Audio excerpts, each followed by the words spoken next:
Scrape, smooth, so that included sanding and smoothing out the cement, smoothing out the leather. That would be scraping, and that also would include scraping leather. Now, at one point, since it was very muddy, especially in Europe, not everything was paved. So there wasn't, in front of the house, there was a bar that was sharp, and its purpose was to scrape your boots before you enter. So if it's a very sharp one, as you're doing it, you're also scraping part of the leather of your boot. So this would not be permitted to use on Shabbos because of the scraping of leather. Then we have the smoothing that we covered with all the different ointments. Now, what about page 262? Having a sandwich where you want to put butter on it, and you want to smooth the butter on the sandwich. Your challah on your matzah, is that permissible? Yes, it is, because that is only when it comes to foods. If you're using it as a food, then that would be a part of eating. So that would include also a tuna sandwich or an egg sandwich where you are smoothing the filler on your challah, bread, matzah. What about if you are page 263? You're doing it because now you're serving egg salad, a tuna salad on a platter. Can you smooth out the salad? No. So again, here that should not be done. Its purpose is not for eating as immediately as we're putting it on the sandwich. When you're putting it on the sandwich, you're not looking at, you're not smoothing it out for the good look. You're not trying to make the sandwich look perfect. So when you're smoothing out the butter, it's because you want the butter to be all over the bread. Same thing with also you're putting tuna or egg salad on your bread. You're not smoothing it out in order to make it look nice. You're doing it because you want to spread it out in order to eat. However, if you have it on a platter, if the reason why you're smoothing it out is not to spread it out so it should cover up the whole tray, but rather you're doing it so it should look nice, in that case, that should not be done on Shabbos. So what you do is you would empty, put it on the platter as is. You could push it to the side, whatever. If you're doing it in order that you should be able to fit on the tray or whatever it is, not for enhancement purposes. So this, so when it comes to putting it on if you're using the food type item other than for eating, then we have to be concerned what is being done. So let's say someone has braces, and some of the braces have sharp wire ends. So what is usually done in the weekday, in order that you should protect your mouth, not to scratch it up? What is done? Anyone with braces? Anyone knows about braces? No one here? Everyone has perfect teeth. Okay. Okay, so now what did you do with the wires that were sticking on the sides? Did you do anything about it? Wax. It's the wax. Okay, beeswax is a part of having it protect your mouth. So when you do put it on, you have to sort of smear it so it sticks to the wires. So in that case, you're smoothing it out. Actually, there's a little, like an eraser, and you basically just take a piece and you make it into a ball, and you dab it on. Okay. Like a ball.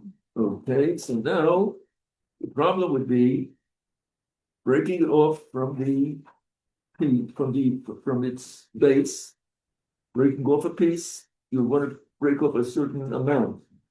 Also, forming it now, this is also, we said when we are speaking about the smoothing, that would also be making it into that little ball. That would also be a part what cannot be done. So here we have coming from taking the wax and making it into a little ball and then dabbing it onto the wires. The fact that you're making it into a little ball, that itself is the problem.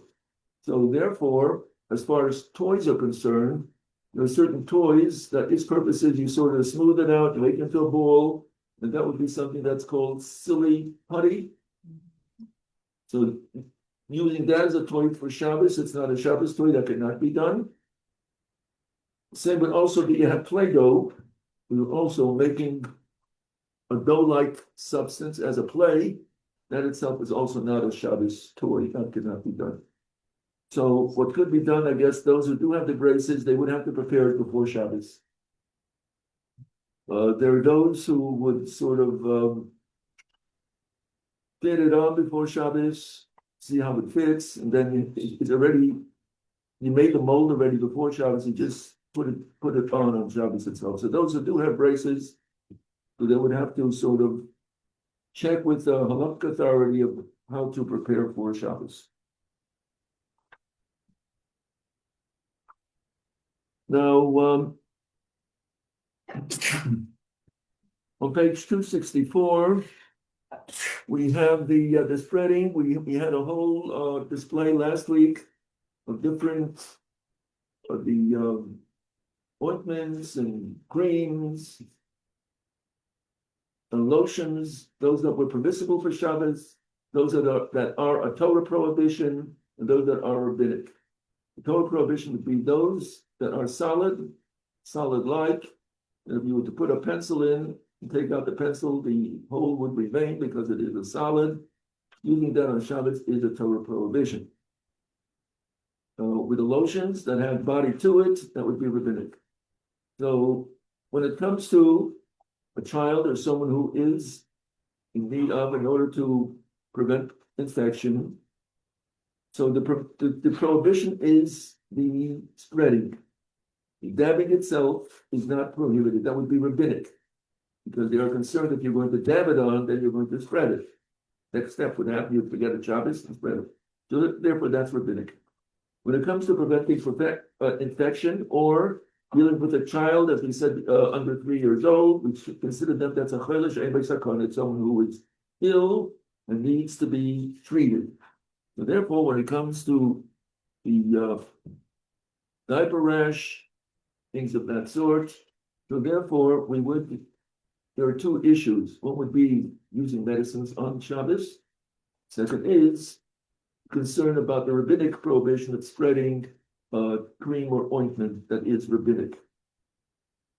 So what we do is we have two things that we have to be concerned about. One is the medicinal part. Second thing is the rabbinic prohibition of dabbing. So therefore, in this case, since the child is ill, or in fact it's a diaper rash or a rash to an adult, or the same thing would be, let's say you have sunburn, where it's very painful. So what do we do about it on Shabbos? So number one, if you could use an aerosol or a liquid, that would be our first choice. So you have the anti-infection, where it's just a spray, a first aid spray. If you have that, so on Shabbos, you would deal with that first. Second thing is we're trying to avoid infection. So we have different liquids. This is peroxide, hydrogen peroxide, which is as an anti-infectant. We also have the alcohol, depending on how painful it'll be. This, I guess, would be more user-friendly. It's not so painful. This is very painful. So I guess it matters what the circumstances, that's how much of a disinfectant you need. Then there is also the aerosol. I would imagine the aerosol was made in order that it should not be stinging, it shouldn't be painful. I think they made it in such a way. That's your question. So, over Shabbos, I'm trying to remember, and I got confused what we're allowed and what we're not. I remember you saying that we're allowed to put some kind of cream on our face, but it was a leftover thickness, like. It is pourable. So, I mean, I'm getting very literal, but it's so practical, like I have a cream that's not like the very thick one, but it's not like porous. So the one would not be that. Cannot. No. So it would be the pourable one. We had the Cetaphil that we brought as an example. You pour that, it just runs down. So something that's just running down. It is also when we spoke about the liquid soap. So here again, it's not a solid. It is pourable, but some of the liquid soap is so concentrated, it really like does not pour like water. It really it's like a syrup, a thick syrup. You have that concentrated hand soap. So it's recommended that you dilute it before Shabbos. It should be running like water. That's the recommendation. What happens if it was not diluted before Shabbos? You are permitted to dilute it on Shabbos. You're not doing that in Malacha. You're taking something that's thick and you're thinning it out. That would be permissible. The same would also be what happens if you are a guest in someone's house and they have the liquid soap that is the hand soap that is doesn't run like water, it's more thick. What you do is put some on your hand and run that under the water. You're diluting it as you're using it. That also would be permissible. The number one is you would dilute the hand soap before Shabbos. Second thing is, if it's yours and you want to dilute it on Shabbos, you are permitted to dilute it on Shabbos. Number three, if you have it on your hand and it's more thicker, before rubbing your hands, you're going to put it under the water. That itself is going to dilute it. It's not going to be this thick, syrupy mixture, and you're going to then you could use it. Now, what happens if we don't have this, and we do have to use a cream, and so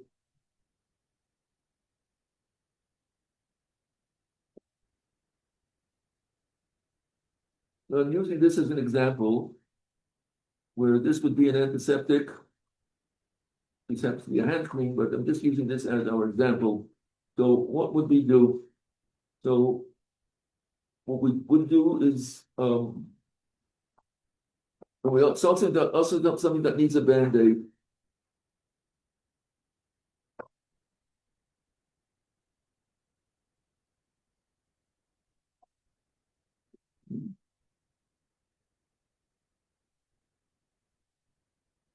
So if you know that you're going to be using Band-Aids on Shabbos, I would open it up a little so I don't have to tear it. That would be my first thing. I'm going to be using Band-Aids on Shabbos. I would open it up before Shabbos. I don't have to take it out. I just open it up. I slip it out. And I'm going to dab whatever it is on first. And then I'm going to put the Band-Aid on. And what did we say about putting on a Band-Aid? What should we be concerned? If we're putting it on the finger, what should we be concerned when we're putting on the Band-Aid?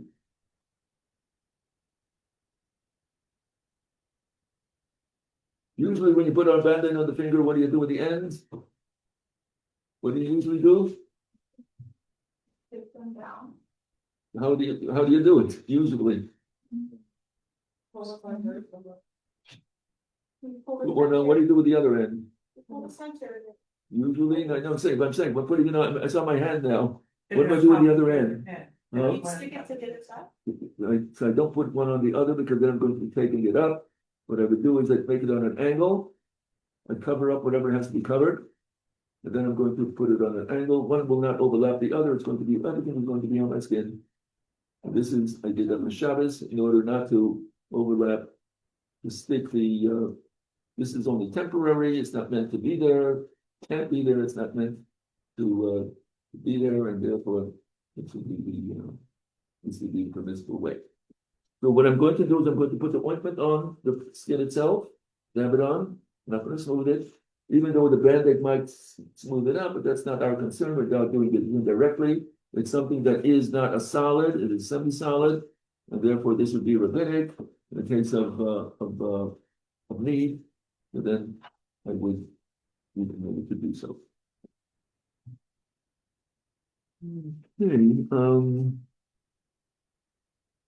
modeling clay, using the clays, that would not be for Shabbos, clay dough, silly putty, all of these would not.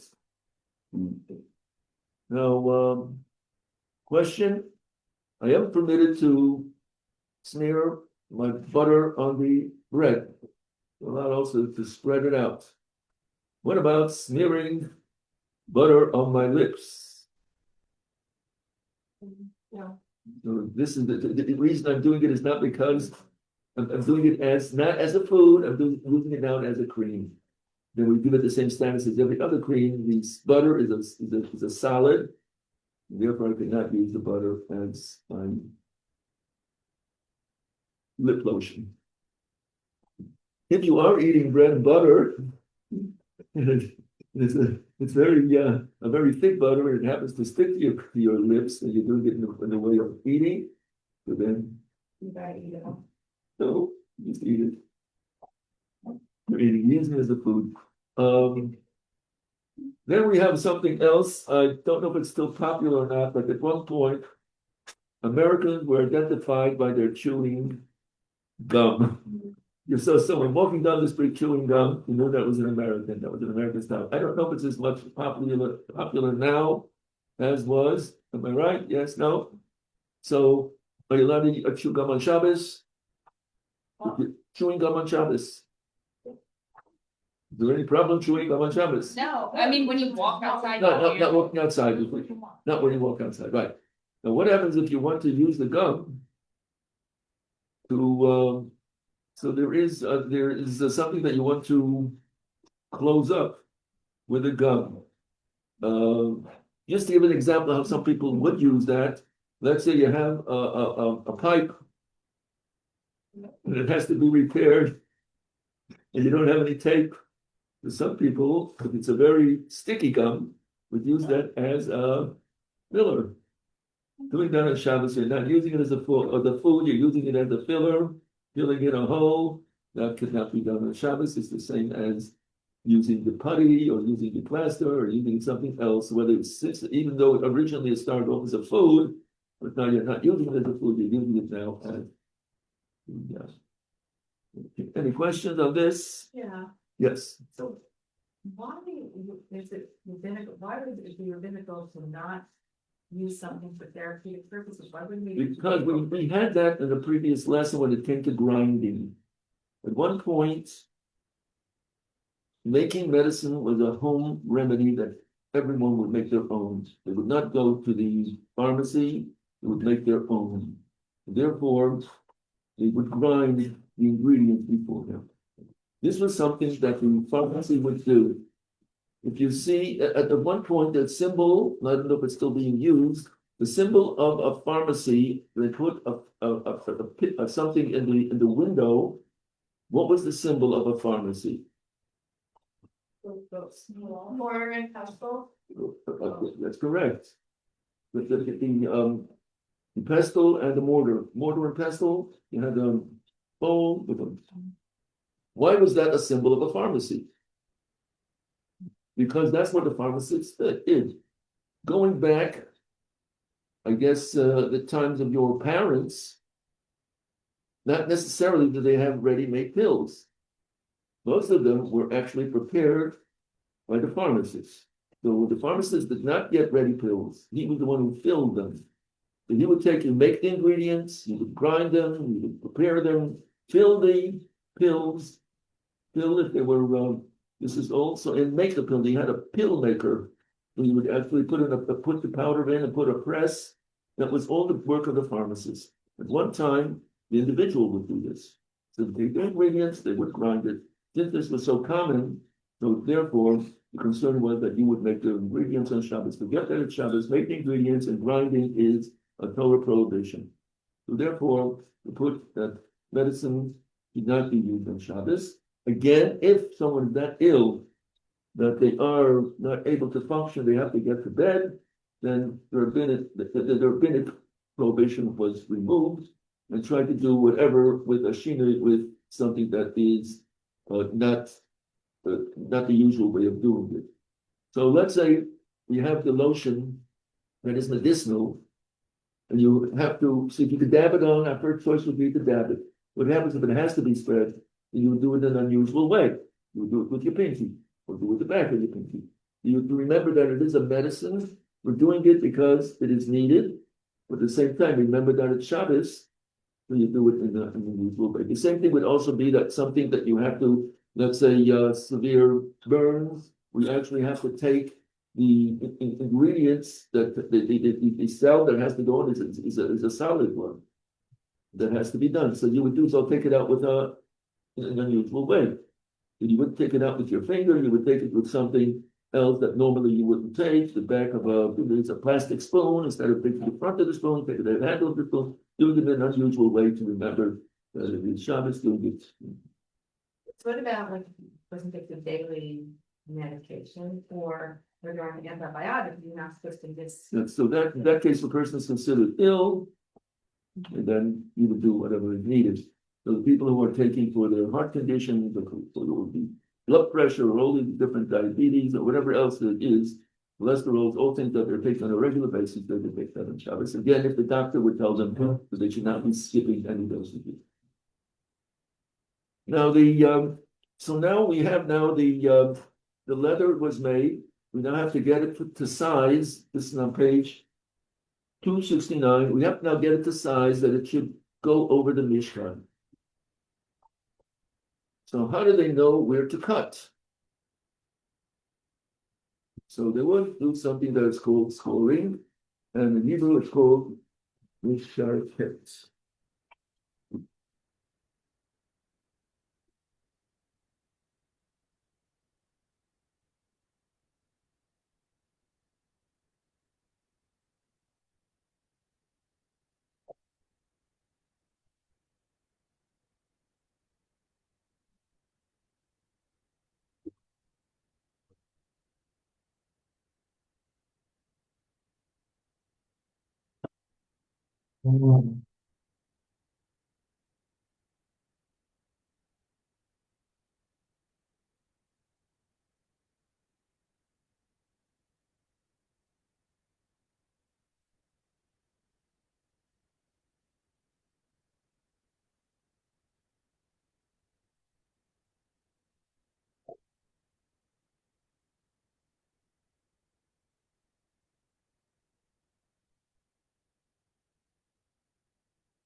So what is scoring? Scoring is making it possible to be able to do something with when you need a straight line. When do you need a straight line? What would be some of the examples that you need a straight line?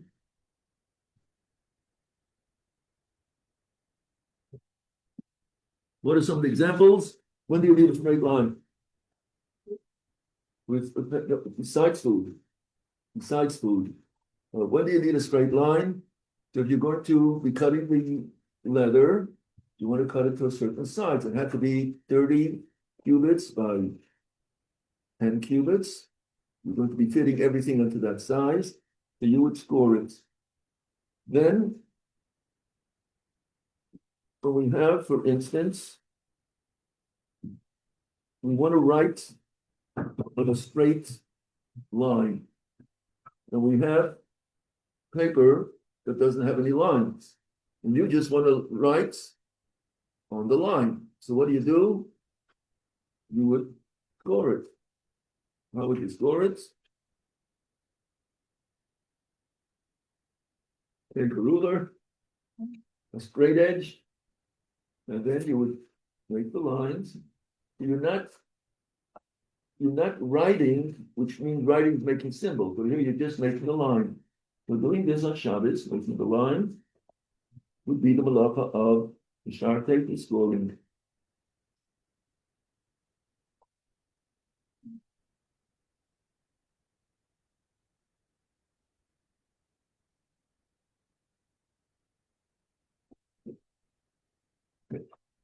We have now, this was Meshati, this is the Malacha, even though I did not make any symbols, I did not write any letters, I didn't make any designs, I'm just making lines. This is self Meshati, this is the Malacha of Meshati. Now, in some places, you do not actually make write with, you don't write the lines, you score it with a sharp instrument. And that is something that we actually do.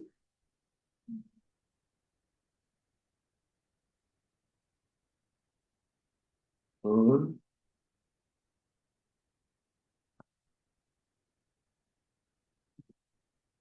let's see if it's noticeable.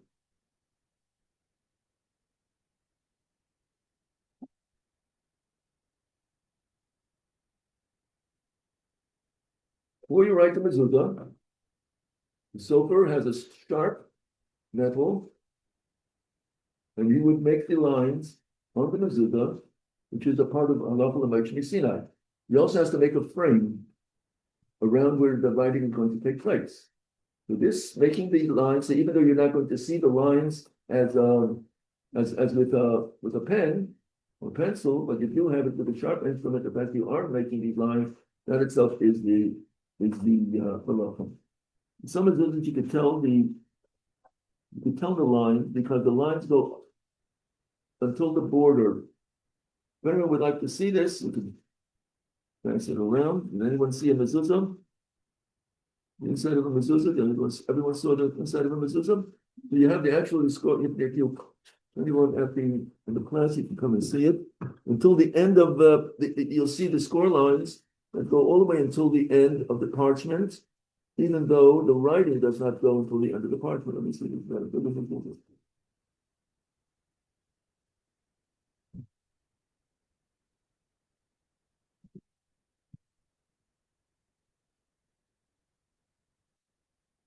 Now there's something else that is done for making lines. Besides making lines for cutting or for writing, why else would one make a line? Which is called scoring. What would be the purpose? Does anyone do any sewing with clothes? Any seamstress? Yeah. What do you do when you want to make a hem? You want to make it straight? What do? You chalk it. Yeah. So the fact that you're chalking it for a purpose of making this line, that is a malacha.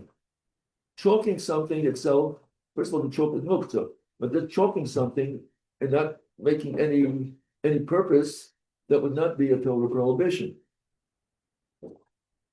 You're just making it dirty. You're taking chalk and just putting it on a garment. You're making it dirty. It's muktzah, shouldn't be doing it, but it's not a malacha. But if someone is making that lines of something, what they do is they chalk a string, and then they let the string go. Anyone familiar with that? Chalk a string, hold it taut, and then you pull it up, and then let it go. What it's going to do is going to make a line, a straight line, on the surface that you've made. Same thing is also you have a builders. The builders do that as well. Before they're going to saw a piece of lumber, you first make a line in order to know where to make that straight line. So all of these are part of scoring. So for cutting, to lengthen, to shorten, a straight line in order to write. Now, even this is on page 270. Marking with any tool, even if it does not color the surface, is forbidden to score something, whether with a knife, a nail, a fingernail, or anything else which is used for scoring. How about on food? You have a cake, you want to cut it into even pieces, or you're allowed to make the lines, or in order to score. When it comes to food, it is permissible. Where do we see that we have actual scoring that is a part of our eating on Shabbos? We deliberately score to know where to cut. Where is that? On the challah. Before one makes hamaitzi, one scores the challah, and then you're going to make the hamaitzi and then cut. So we're definitely making the scoring in order to know where to cut. And does anyone know the reason for the scoring? Correct, to make the hametzi and the eating of the that which made the hametzi over, to make it as the lapse of time as short as possible. So with our challahs, it's pretty easy to cut. Even so, you'll sell yourself a millisecond, but it shows you how important it is that it should not be a lapse of time. But when it came to when you're actually making, for instance, you have the sourdough challah. Over there, that does not take an instant to cut. There actually is cutting time. And therefore, scoring the sour bread challah really makes a difference. The fact that you made that score, so that itself is also going to enable you to cut the challah quicker. During the week, what is done? You have a slice of bread. At what point do we make the hametzi? So unless you make the sandwich, so let's say we're eating a slice of bread, we're going to be breaking the slice of bread. How would we do that during the week, though? How would we do it during the week? Anyone? You break it, actually tear the slice of bread, so much so that if you hold a smaller piece, the larger piece will still hang on to it. So it's considered halachically still whole. We try to make a bracha with something complete. We'll make on a slice, we try to make it on a big slice. The fact that it's still holding on is still considered attached, it's still considered as if it is whole. At that point, you'll make the hametzi and then just finish it off. So during the week, we actually break it. If it's a sourdough bread, you'll actually cut it into where it's still two pieces, but it's going to be a minimum of cutting it after the bracha, because you hold up the smaller piece, the bigger piece is still holding onto it, it's still considered attached, and then you make the bracha, then it's included. But on Shabbos, we want it to be completely whole, not halachically whole, but physically whole. Therefore, we just store it, you don't actually cut it. The scoring, you're putting a little, If you start to make a line with your knife. you're not actually cutting with it. No, just make the score with a thin line.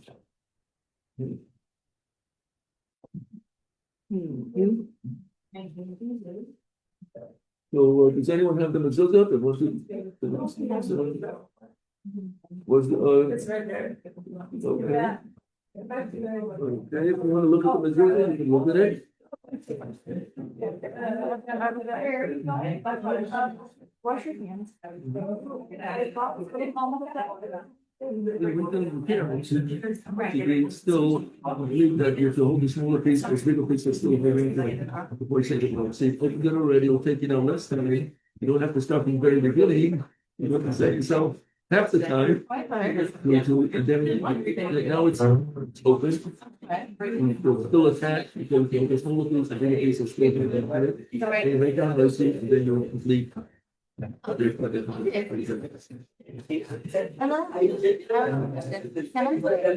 can believe. Great. The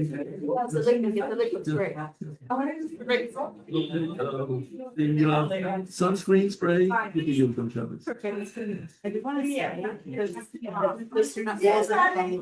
So, It actually, it breaks down the clotting process. And then you can destroy it.